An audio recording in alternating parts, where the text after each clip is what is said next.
We're at the end of the asynchronous sessions in the International Marketing Research course. A little bit of analytics thrown into the mix as well, and I thought it was appropriate to end with Sparty holding a yay sign and with a backdrop of the MSU Broad College of Business taken from the Grand River side on the startup slide or screen that you had.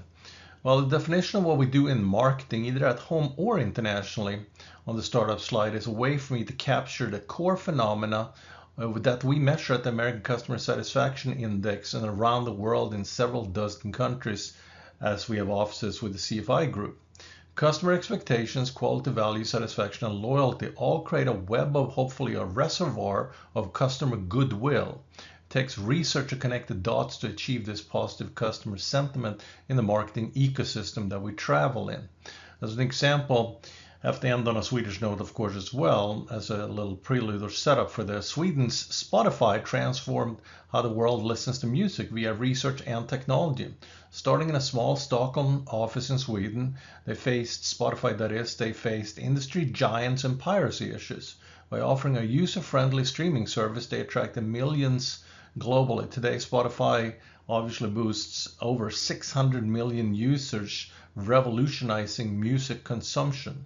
Their journey from local startup to international leader exemplifies how research, innovation, and determination can lead to worldwide success. And I thought that was a cool startup story for this particular session. In our first session, I included a brief discussion of the ACSI model, American Customer Satisfaction Index model, ACSI model, and a short clip of its founder, Professor Klaus Fornell, and him talking about the ACSI modeling and specifically partial least square structural equation modeling.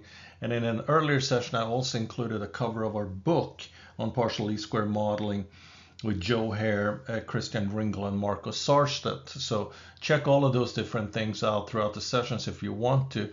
Coming full circle, though, here we are again with this particular model, viewed from the lens, and this is the important punchline that I want to get across, viewed from the lens of the American Customer Satisfaction Index, or ACSI as most people just call it. Customer satisfaction, we think, is a strategic company asset that should be optimized, not maximized, and certainly not ignored. We don't want to get more and more and higher on customer satisfaction, because then we're probably not doing in other areas what we should be doing. We also don't want to minimize satisfaction, because then we lose customers. So there's an optimization that needs to take place. And obviously, we don't want to ignore customer satisfaction. Companies do not thrive only by delivering on increasingly higher customer satisfaction then. They thrive by managing the optimization of customer satisfaction relative to customer expectations and company resources used. And that is really the international marketing research challenge we have and need to check up on at all times so that the optimization happens as opposed to something else. More broadly, as indicated again in the right column on this particular slide, same as the startup slide if you read it then, successful companies develop products and services that satisfy customers' quality expectations while delivering valuable experiences throughout the customer journey that cultivate stable loyalty and minimize customer complaints. We need reports from around the world continuously on these data points, and if we are or aspire to be a successful multinational corporation like Spotify, we do need to have a handle on the what looks like a complex model, and it sounds complex when we talk about partial least square modeling, but nevertheless the marketing ecosystem basically demands that we have a pulse on what's going on there throughout the customer journey.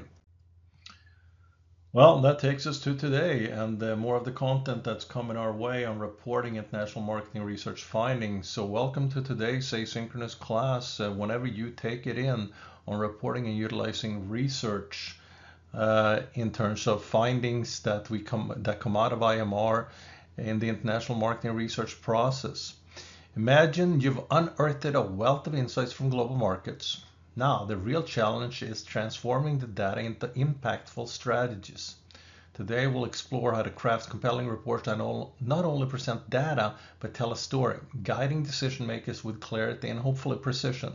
We'll also discuss how to leverage these findings to optimize marketing campaigns and drive, hopefully, business growth across borders, whatever borders we want to cross and whatever countries and markets we want to be in. So, our goal is to get ready to turn raw data into powerful narratives that influence and inspire, and most importantly, guide managerial decision making worldwide. Reporting provides critical insights that inform strategic decision making. That is the key start, and that is the important aspect of what we're doing. Accurate and comprehensive reports help businesses identify opportunities, understand market dynamics, and make data-driven decisions. Kicking us off with McDonald's again. We've used McDonald's a few times, but they use market research reports to tailor its global expansion strategies, adapting menus and marketing tactics to local preferences and competitive landscapes. Effective reporting ensures clear communication with stakeholders, including executives, investors, and partners. Transparent and well-structured reports build trust and keep stakeholders informed about projects, their progress and outcomes, both of them. Nestle, for example, here regularly publishes sustainability reports that communicate its environmental and social impact initiatives, fostering transparency and accountability with certain stakeholders, I should say, worldwide. The reporting also demonstrates compliance, could demonstrate if we are compliant with legal and regulatory requirements, showcasing accountability and ethical standards. It ensures that all research activities adhere to international guidelines and local regulations. At least we want our report to be that way, in a transparent way, and be the true reporting of what we're doing. Pfizer's clinical trial reports are meticulously documented to comply with international regulatory standards, ensuring transparency and accountability in its global research efforts. Comprehensive reports that include cultural insights, and that should go without saying now, since we've been harping on it, or I've been harping on it quite a bit with the culture, that is. So cultural insights help businesses understand diverse consumer behaviors and preferences. This facilitates the development of culturally sensitive marketing strategies. For example, Procter & Gamble's market research reports provide in-depth cultural analysis, enabling the company to create products and marketing campaigns that resonate with consumers in many, many different regions, since they're a gigantic multinational corporation. Regular reporting and analysis of research findings support continuous improvement in marketing strategies. That's the goal. Decision making is the powerful outcome of that storyline. Identifying successes and areas for improvement helps refine future products and optimize outcomes. As an example here, Coca-Cola uses ongoing market research reports to evaluate the effectiveness of its marketing campaigns, making adjustments based on consumer feedback and market trends to enhance future initiatives. So before we move on, I assume we do not need to cover a number of normal reporting guidelines in international marketing research, such as ensuring clarity in reporting, maximizing impact with engaging formats, and what kind of charts, graphs, and infographics are beneficial. Those are all regular, normal marketing research and other types of reporting, so I'm skipping those for this particular session.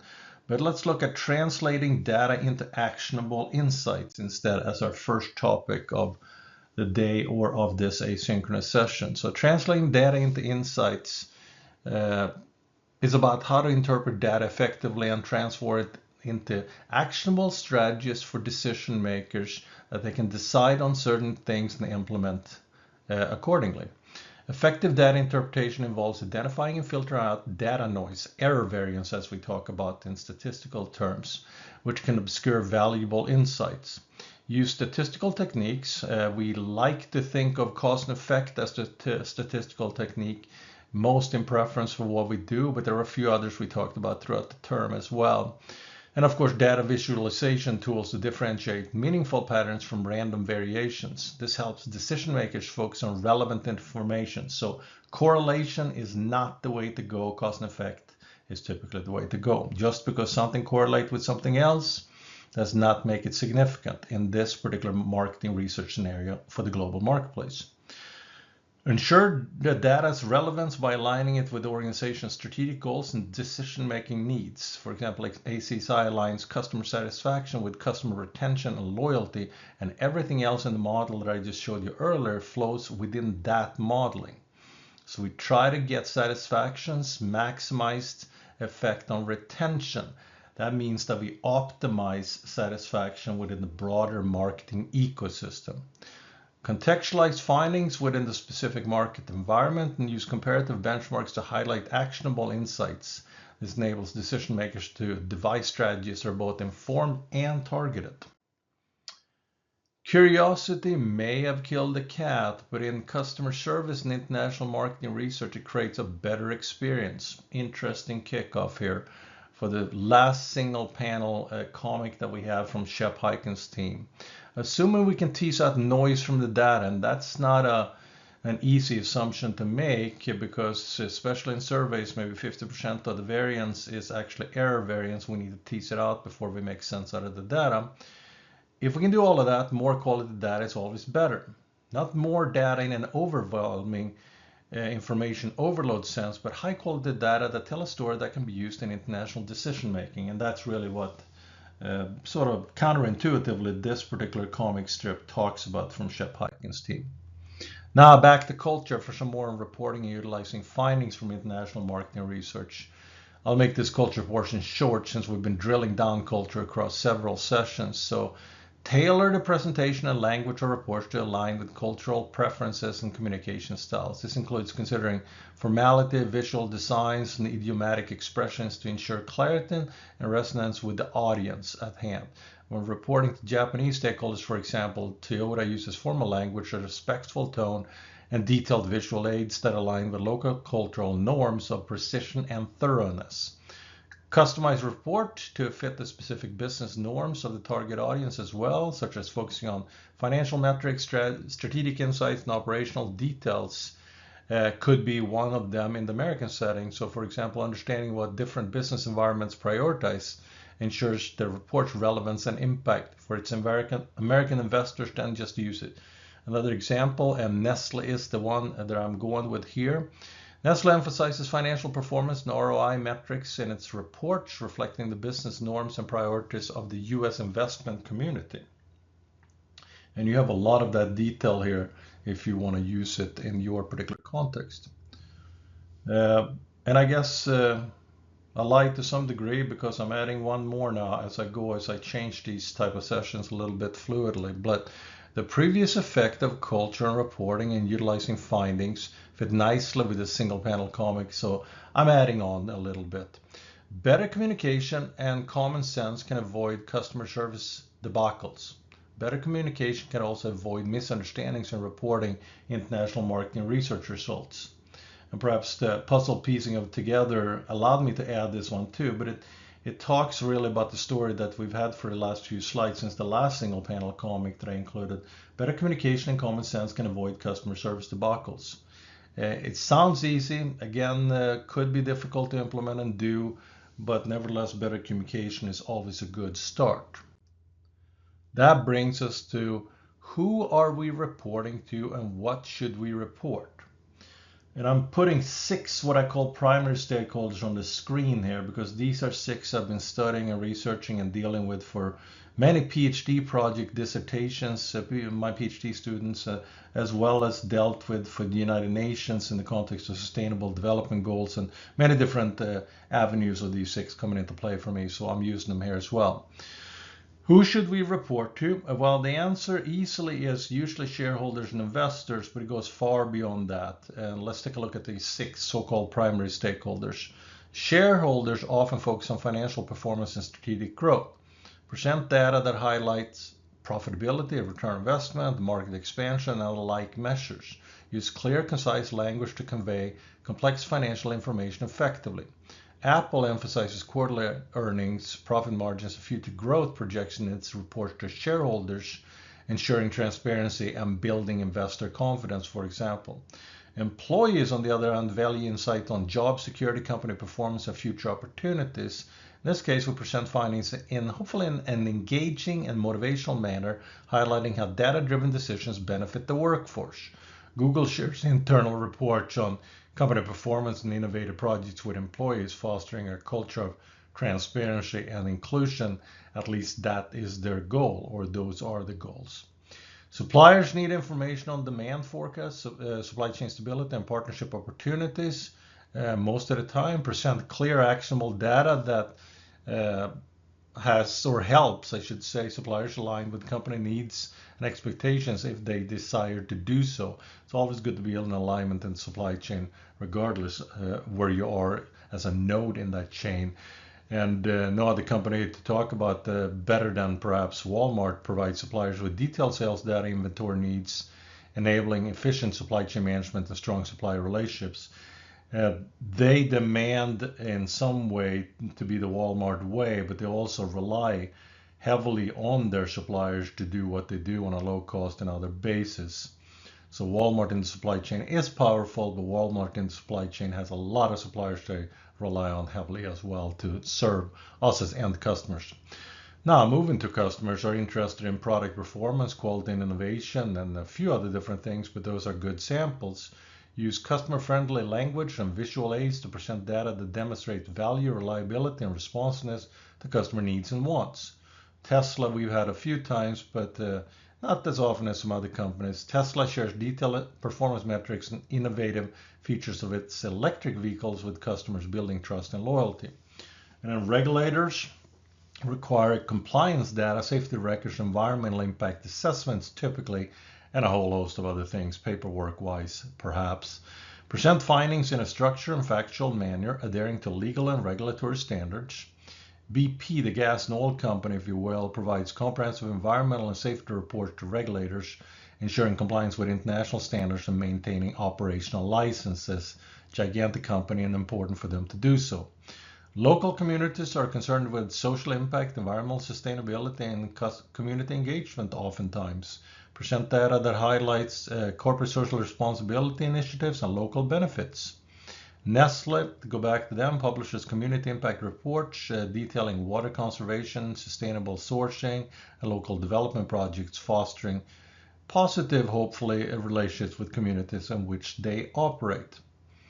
And then just to go back to a little bit of what I do on the side when it comes to these topics and primary stakeholders. So I do a lot of stakeholder work, and it also fits with my work in conjunction again with the United Nations on their sustainable development goals. So perhaps indulge me for a bit more on stakeholders as we go into this last session. Here are some additional takeaways that go beyond perhaps what we need to talk about in this session on stakeholders and so forth. But nevertheless, shareholders and employers are the key company-based individuals driving international marketing and global supply chain strategy to me. Suppliers and customers are the key inbound and outbound, respectively, actors in what I call then the global supply chain. Regulators and local communities are part of the infrastructure. They're either facilitating or hindering, frankly, in the development of international marketing and global supply chain strategy, and often guide sustainability and greening efforts. The regulator and community categories of stakeholders increased in focus in the last decade, pretty much around the world, but certainly in the developed world. One reason for this change is the increased focus on sustainability and greening of products and services, I think. Companies now emphasize corporate social responsibility efforts more throughout their organizational systems than perhaps ever before. These results are, of course, not surprising, since about 70% of top business executives consider sustainability efforts essential to long-term profitability. We're still at, though, where customers say that they're about the same. 70% would like to be sustainable, but 22% ended up being so, as we discussed a little bit before, simply because the quality issues, price points, and others prevent them from being more sustainable than perhaps they anticipate or want to be. So appropriately, let's tie stakeholders and sustainability to corporate social responsibility. And this particular clip, frankly, I'll let my clip speak for myself without the setup on this particular one. The idea about corporations being socially responsible goes back to before the 1800s. The early notion was that companies should both self-regulate and benefit the local communities in which they operate. In the United States, in the late 1700s, states had the right to invalidate a company's license to operate should it act irresponsibly. Keep in mind that the US was founded, of course, in 1776, so corporate social responsibility almost began with the country's founders. A few decades later, in 1819, the Supreme Court ruled that companies were considered legal citizens who were protected by the US Constitution. This decision relegated the concept of companies being good citizens to a voluntary level. So if being a good corporate citizen is voluntary and oftentimes costly, why would any corporation choose to allocate resources to corporate social responsibility? The answer is fairly simple. It's good business. Lots of research and practical experiences have shown that companies that focus on corporate social responsibility outperform those that don't do good. Since I'm using 6 company examples to talk about utilizing international marketing research findings for strategic decision making on this one, as I often do bring in companies, and I took a look at it and it's interesting to me. 4 of them have blue logos and some of them have more colors also in various places beyond the blue, but for the ones that became official for me for this slide, 4 are blue out of the 6. So it may be fun to know, I guess we're in trivia state now, blue consistently ranks as the favorite color in numerous surveys across various countries and age groups around the world. Its popularity is high, of course, in North America, Europe, and parts of Asia. Some 60% on average of the world thinks blue is a positive color.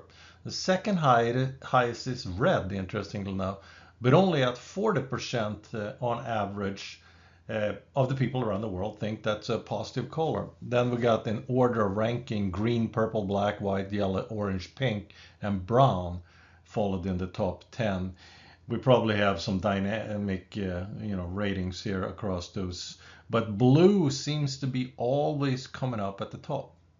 All right, that takes us to the examples of the blue logos and the reddish and orangish logos that we got here as well. Procter & Gamble uses consumer research to drive product innovation and marketing strategies in what they do and how they go about the marketplace. Insights from customer feedback and market trends help P&G develop new products tailored to consumer preferences, such as the launch of environmental friendly packaging in response to sustainability trends. Just as one example, Samsung, going a little bit Korean on the next example, leverages market research to guide its product development and innovation strategy, as would be expected since we've used that company for several examples. Insights from consumer electronics trends and competitor analysis inform design and features of new smartphones, such as, for example, the Galaxy series, to meet evolving consumer demand for that company. Unilever, we're back to them a little bit again, integrates consumer insights and market research into its sustainability initiatives and product development. Research on environmental concerns and consumer preferences drives really the company's sustainable living plan that they have, leading to the creation of eco-friendly products and packaging solutions. Nestle uses market research to understand regional dietary preferences and health trends. Insights from nutritional studies and consumer service help Nestle develop products that cater to local tastes and nutritional needs, such as fortified foods in developing countries to address malnutrition. And Toyota is the company, as the car company rather, that we talked about, and I've had General Motors a bunch as well. Anyway, Toyota on this one incorporates research findings on consumer behavior and automotive trends into its strategic planning, as also would be expected, I would hope. Data on environmental concerns and fuel efficiency needs drive Toyota's development of hybrid and electric vehicles, such as the Prius, aligning with global sustainability goals. And then finally, we go orange for the last one. Alibaba leverages big data and consumer analytics to enhance its e-commerce platforms and tailor marketing strategies. Insights from shopping behaviors and market trends inform personalized recommendations to targeted advertising, improving customer engagements and sales performance. Very similar to, of course, what we would expect Amazon to always do. Those guys check up on each other quite a bit. These 6 companies, or the examples of them, take us to the last article for the term. Since we're in session 10, there's no assignment for this particular article, and again, that may be beneficial because it's one of those 3 academic articles. But some coverage of the article will be on the next quiz, the final quiz, of course. It is another academic research article. As you've noticed, typically we have Harvard Business Review or California Manager Review articles that I assigned. For this one, the more academically oriented article, we look at turning complaining customers back into loyal customers. We started with a data set of more than 500,000 customers and pared it down to those 35,000 plus who had complained at some point in the time period that we studied across 41 industries. The study finds that the relationship between a company's complaint recovery and customer loyalty is stronger during periods of faster economic growth in more competitive industries. for customers of luxury goods and for customers with high overall satisfaction and higher expectations of customization, a very fine-tuned point of that. On the other hand, the recovery loyalty relationship is weaker when customer expectations of product, service, reliability are higher for manufactured goods and for males, interestingly, compared with females.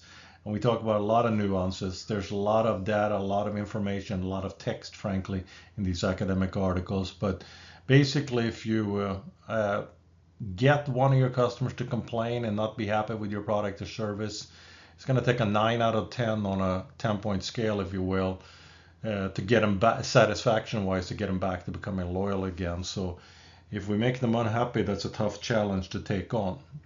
But check out that article. It's in Journal Marketing, the top journal in the field of marketing. So it has some legs to it and some story that you may find interesting. Well, finally, as we wrap the last asynchronous session in international marketing research, we summarized that we covered 10 core topic areas in international marketing research and some in analytics. And we built primary data collection methods, 20 of those, secondary data collection methods, and sources, I should say there. I had 20 of those, and I had 10 of other things, and so on and so forth. And I hope the toolkit has been building puzzle piece by puzzle piece as we go along these 10 sessions. So we talked about fundamentals of international marketing research. We had research design in IMR, cultural considerations, legal and ethical issues, sampling methods in diverse markets, data collection methods in international marketing research. We utilized technology, and we took that out for a spin in terms of ChatGPT or any form of AI that you took on for that particular assignment. There's essay assignment for that one as well. Data analysis and interpretation, managing research projects across borders. And then finally, we reported out and utilized, hopefully, the research findings, but we certainly talked about the reporting out aspect of it.